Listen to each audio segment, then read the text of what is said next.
You may not want to admit it. You may have told yourself for years that it didn't matter, that you've moved on. But deep down, in the quiet places within you, you know this truth. You are the child of an absence, and this absence is not simply the image of a man who was never there, nor just a missing figure in a photo. No, it's something far more subtle and far more damaging. It's the invisible tension you feel in every room where you don't know how to belong. It's the fear that rises when you're praised because you're not sure you deserve it. It's the way you crave approval, but never fully trust it when it comes. It's the emotional silence you carry, even in the middle of a crowd. Carl Jung didn't speak of fatherlessness as a social flaw. He saw it as a psychic wound, a distortion in the internal architecture of the self. Because when the archetype of the father is missing, not just as a person, but as a presence, something foundational is never laid. And that crack, it doesn't stay in childhood. It grows with you. You may be a high achiever, you may be emotionally intelligent, you may be successful in all the right ways, and still feel like a child trapped in an adult's life, searching for someone to finally say, "You're doing enough, I see you." That's what a father represents on a symbolic level: structure, protection, identity. And when that is missing, you don't just lose a person, you lose part of yourself. You begin to wonder who you are without someone to reflect it back to you. You start defining your worth through performance, perfection, or approval. You work harder, you love harder, you sacrifice more than you should, because deep down, you're not trying to succeed, you're trying to prove that you are worth staying for. And that is a wound few people can see, but many carry. Jung called this internal distortion a complex, a psychological knot formed in the unconscious when an experience is too painful to process consciously. And the absence of a father, it often creates one of the most powerful complexes of all. It can shape every romantic relationship you enter, as you seek safety in chaos and chase validation in people who cannot give it. It can echo through your career, as you sabotage success because a part of you still doesn't believe you deserve to shine. It's not self-sabotage, it's not weakness. It's a child within you, still standing in the doorway, wondering what they did wrong to be left behind. But here's the truth: you didn't do anything wrong. Your worth was never in question. Still, when a father is absent, the child often assumes the absence was their fault. That belief sinks in and becomes a silent driver behind every decision. You try to be exceptional. You try to be unbreakable. You become your own parent and sometimes your own executioner. Jung warned that what we do not make conscious will rule our life, and we will call it fate. So you must ask yourself, is this really me, or is this my wound living through me? That's the doorway. That's where the work begins, because this absence doesn't have to define you. It doesn't have to be a sentence passed down in silence. It can become something else, an initiation. You don't need to erase your story. You need to reclaim it, piece by piece, layer by layer. By becoming the parent your younger self never had. And no, it's not fair that you had to grow up so fast. It's not fair that you had to teach yourself how to be strong. But that strength, it's real. And now it's yours to transform.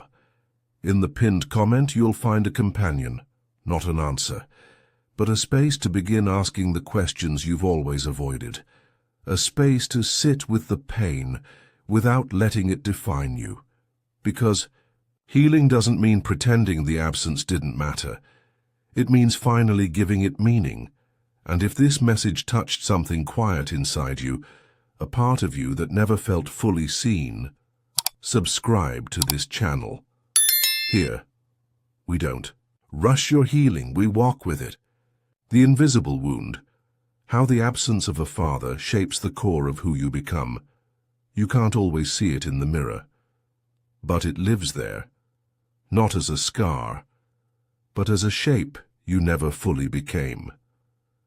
Carl Jung once wrote that what is not brought into consciousness appears in our lives as fate, and for those who grew up without a father, whether through absence, abandonment, or emotional distance, that fate often repeats itself silently, in patterns that feel personal but aren't. The absence of a father is not just a memory, it becomes a structure within the psyche. A void that doesn't just exist, it acts. It acts when you seek leadership but don't trust authority. It acts when you build something beautiful and immediately feel the urge to sabotage it. It acts when you hear praise and your body goes rigid because a voice in your unconscious whispers, "Would he have been proud of me? Or would he have left?" Anyway, this is the shape of the father wound, and it's not about a single moment.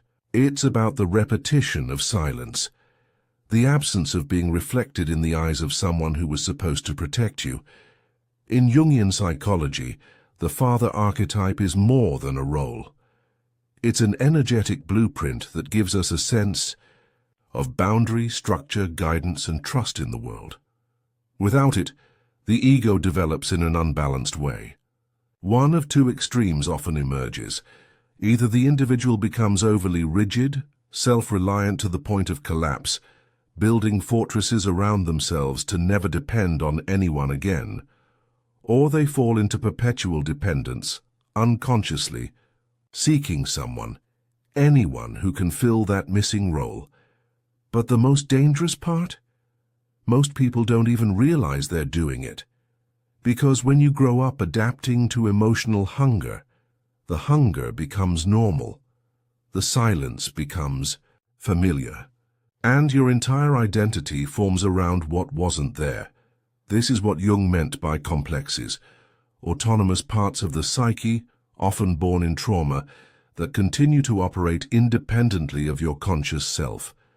You may not remember the day he left, or the years you longed for his presence, but your complex remembers. It remembers every unanswered question, every time your achievements were met with silence, every time you had to figure it out alone while watching others get guided. Corrected, affirmed, the absence becomes internalized, not just as sadness but as strategy.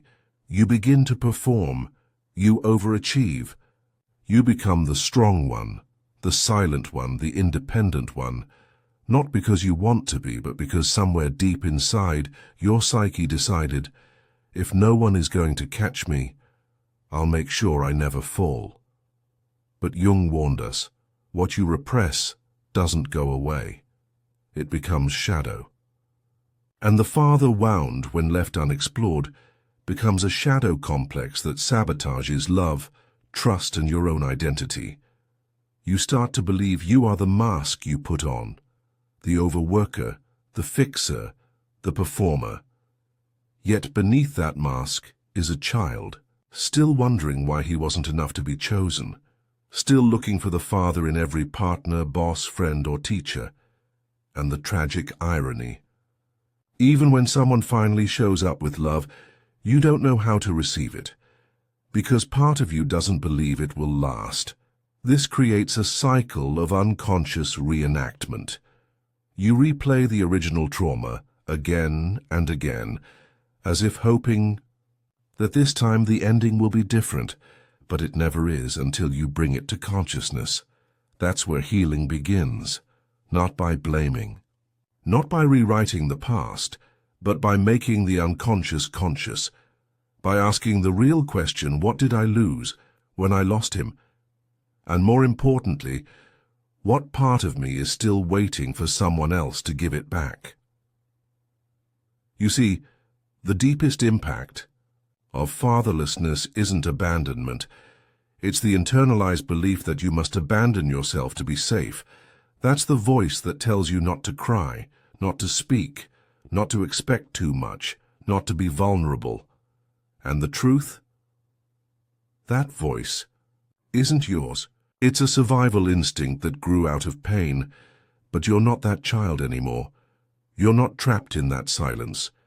And you don't have to carry the burden of becoming whole by performing pieces of yourself. The father may have been absent, but the archetype can still awaken within you. You can become your own anchor. You can build internal structure. You can learn to trust your boundaries, your instincts, your voice. This isn't about replacing the father. It's about becoming whole without him. And Jung knew wholeness doesn't come from outside. It comes from integrating what's been lost. You are not the absence.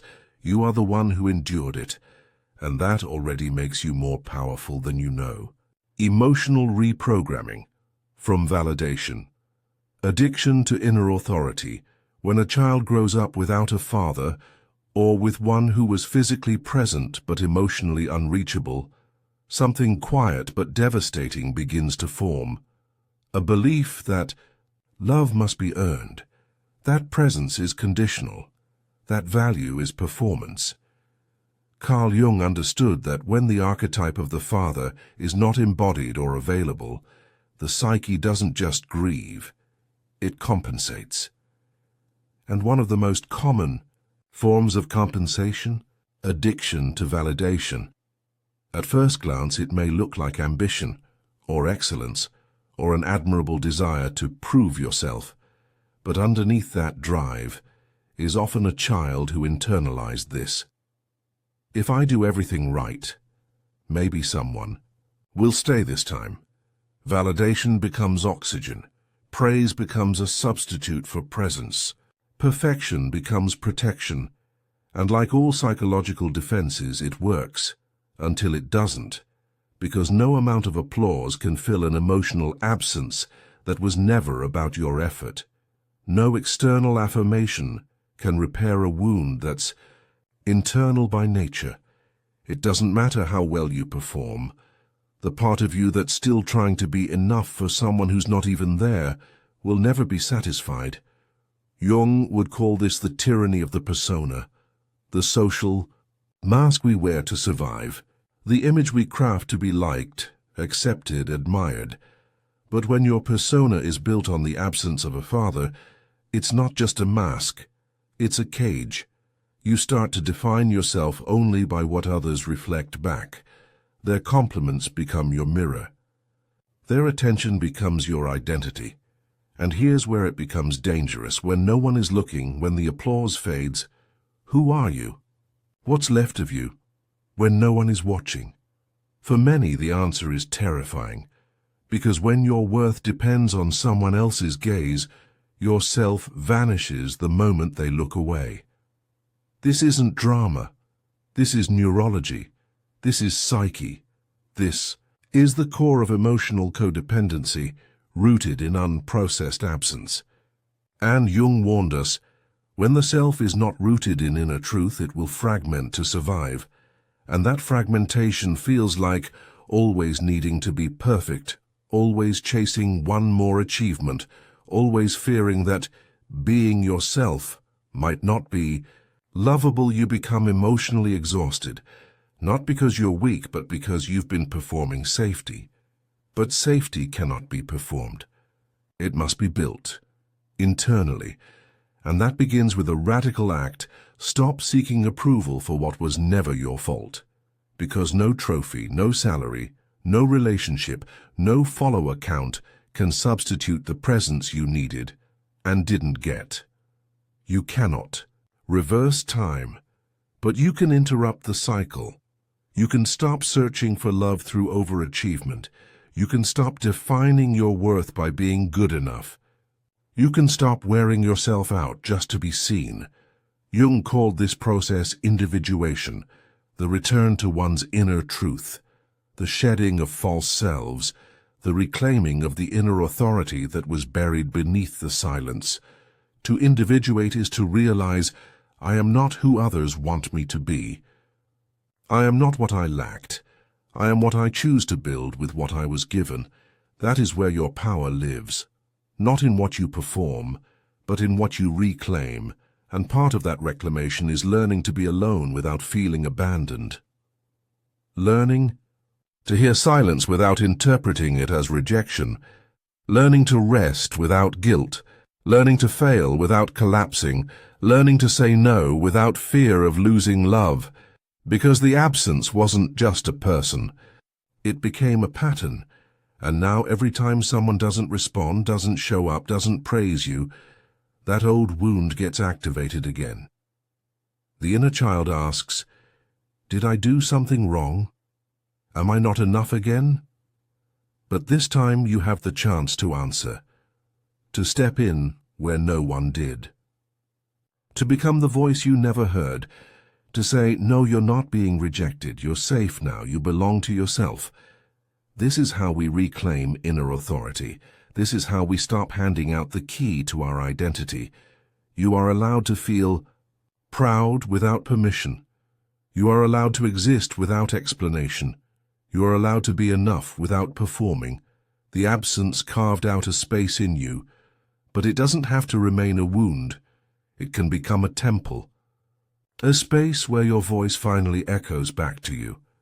Jung believed that what's wounded inside us often holds the key to our most profound transformation. And in your case, that absence, that emptiness, can become the birthplace of a presence more powerful than any validation, the presence of your true self.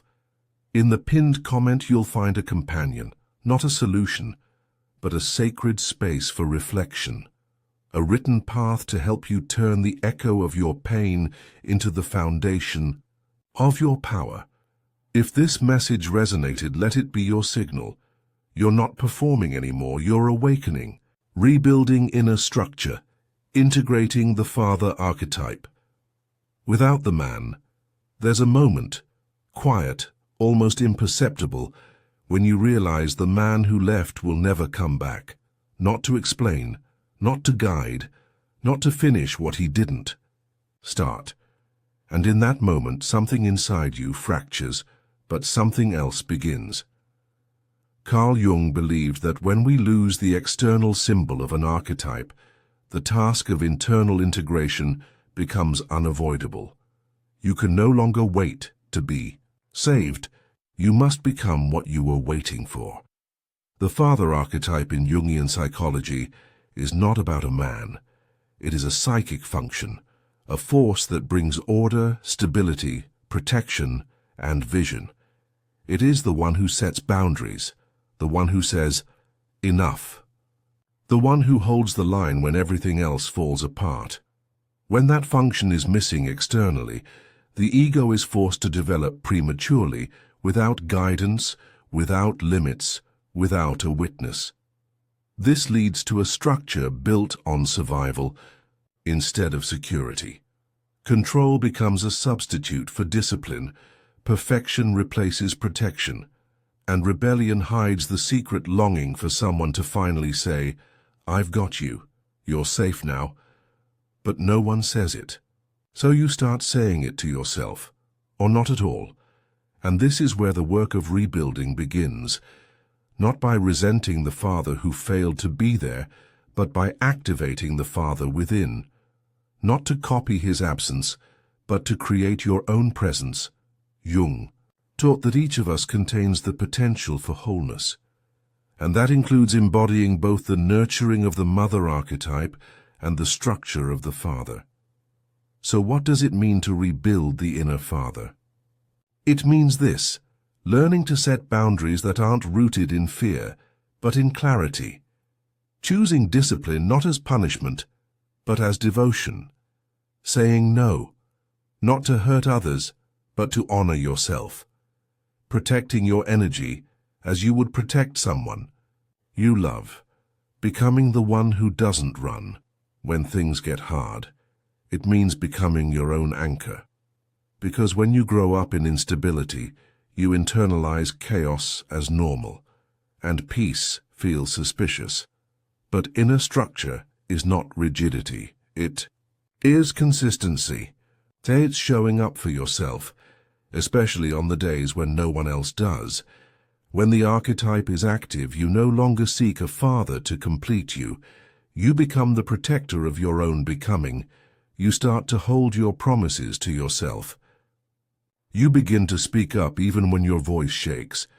You make decisions from alignment, not from fear of abandonment.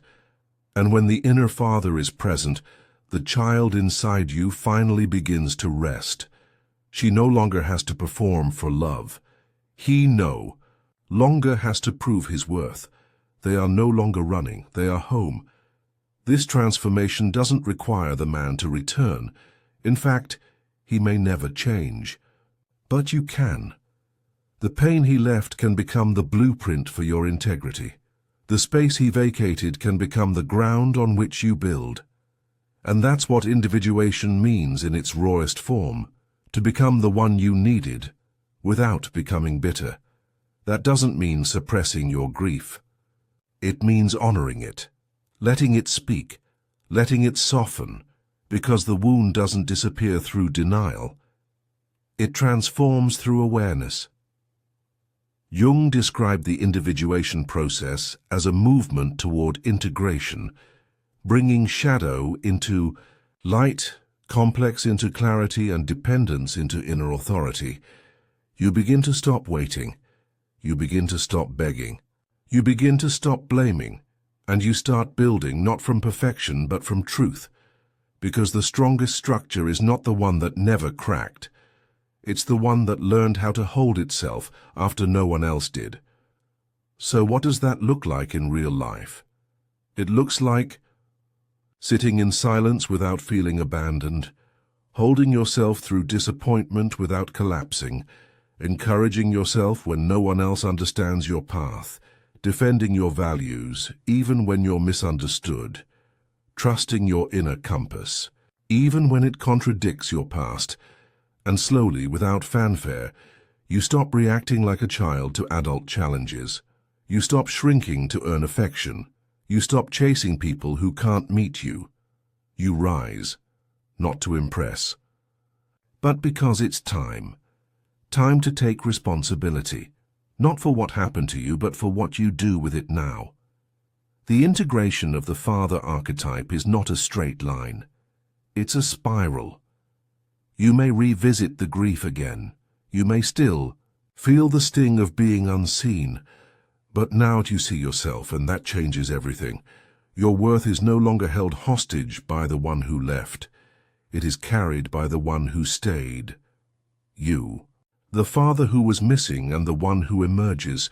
There comes a moment, quiet, still, but irreversible, when you realize that healing does not mean rewriting your past. It means reclaiming your future from it. The father who left, the one who stayed silent, or the one who never knew how to show up. He may never return. He may never change. And that's no longer the point, because something far more powerful is happening now. You are stepping in. You are no longer the echo of someone's absence. You are the voice that rises in presence, the one who doesn't wait to be chosen anymore. The one who doesn't prove worth through performance, the one who belongs, not because someone said so, but because you finally say it to yourself. Carl Jung believed that wholeness is not perfection, it is integration. And integration is choosing to no longer abandon yourself in the same places where others once did. You are not broken. You were incomplete. And now, you are remembering the parts of you that were never given permission to exist.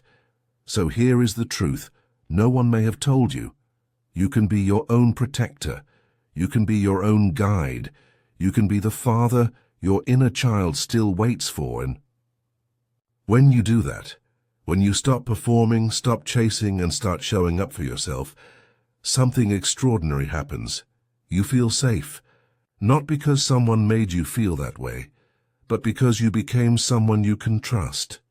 In the pinned comment, you'll find a companion, a written space crafted not to fix you, but to walk with you, to help you name what was once hidden, and slowly turn it into truth. And if this message touched even the smallest corner of your story, subscribe to this channel. Here, we don't rush healing. We honor it, step by step, word by word, presence by presence, because now you know. The absence may have shaped you, but it no longer defines you.